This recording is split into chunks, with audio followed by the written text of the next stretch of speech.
মিম্বার থেকে নামাজ সময় তেলাওয়াত করে ওইটাই শোনো। বিসমিল্লাহির রহমানির রহিম। ইন্নাল্লাহা ইয়া'মুরু বিল 'আদলি ওয়াল ইহসান ওয়া ইতা'i যিল কুরবা ওয়া ইয়ানহা 'আনিল ফাহশাই ওয়াল মুনকার ওয়াল বাগই ইয়া'ইযুকুম লা'আল্লাকুম তাযাক্কারুন। আল্লাহ বলছেন তোমাদেরকে আমি আদেশ করছি। আল্লাহর আদেশ মানে কি? ফরজিয়াত। কি বলেন?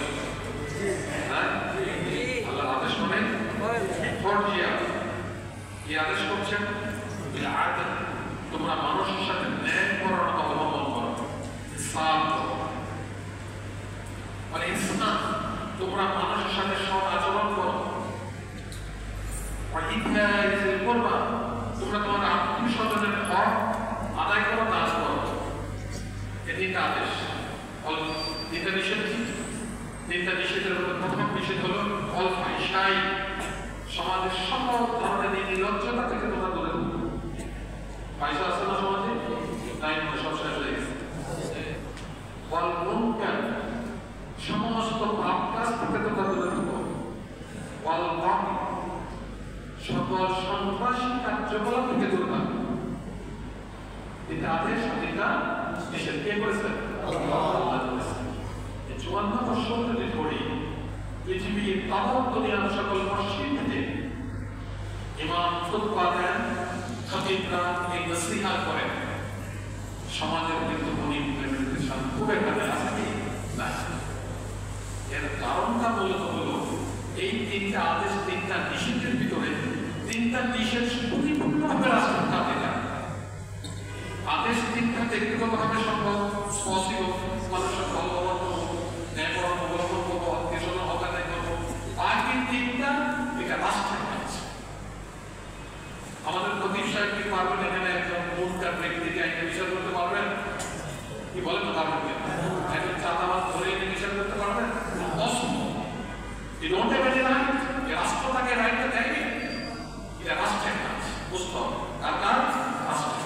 রাষ্ট্রের যে কাজ, এটা আল্লাহ তাআলা সূরা নিসায় বলছেন যে আমি রাসূল সাল্লাল্লাহু আলাইহি ওয়াসাল্লাম বলছেন, ইন্না আনজালনা ইলাইকাল কিতাবা বিল হক লিতাহকুমা বাইনান নাস বিমা আরাকাল্লাহ। আমি আপনার কাছে সত্যতা সহকারে কোরআন পাঠিয়েছি, আপনি আমার দেখানো পদ্ধতিতে বিচার ফয়সালা করবেন। কার দেখানো পদ্ধতি? আমাদের দেশে কি তা আছে? বলেন না আছে? অথচ এটাও আল্লাহর নির্দেশ। এটাও আল্লাহর নির্দেশ। সেজদা দেই আল্লাহর নির্দেশ, রোজা রাখি আল্লাহর নির্দেশ, যাকাত দেই আল্লাহর নির্দেশ, হজ করি আল্লাহর নির্দেশ, এজাজ আছে, এটাও আল্লাহর নির্দেশ। নাকি নির্দেশ না? কোনটা? সুতরাং এটা রাষ্ট্র ছাড়া যেহেতু সম্ভব নয়, বাংলাদেশ জামাত ইসলামী 54 বছর ধরে দেশে এই কোরআনের একটি শাসন কায়েমের জন্য, ইসলামী সমান ব্যবস্থা কায়েমের জন্য, আল্লাহর কোরআনকে সমাজে প্রতিষ্ঠা করার জন্য, আল্লাহর নির্দেশিত বিচারগুলো কোরআনের আদলে করার জন্য, শরিয়া ভিত্তিক করার জন্য আজকে আমাদের আন্দোলন।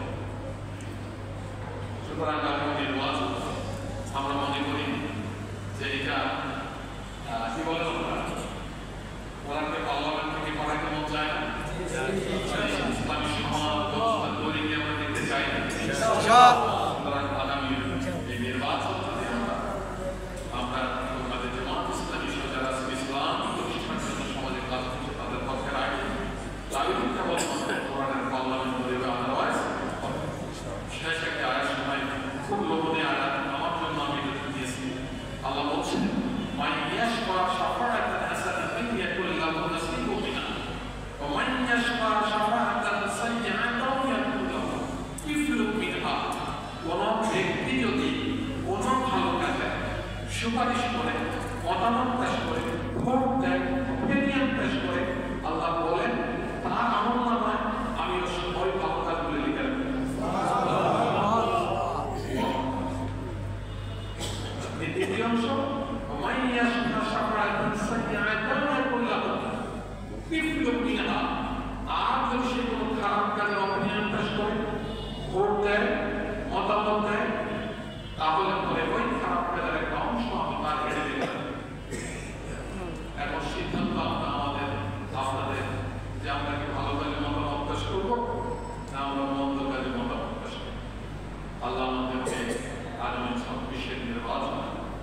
পরিবারের নির্বাচন ভালো পক্ষে রায় দেওয়া তৌফিক দান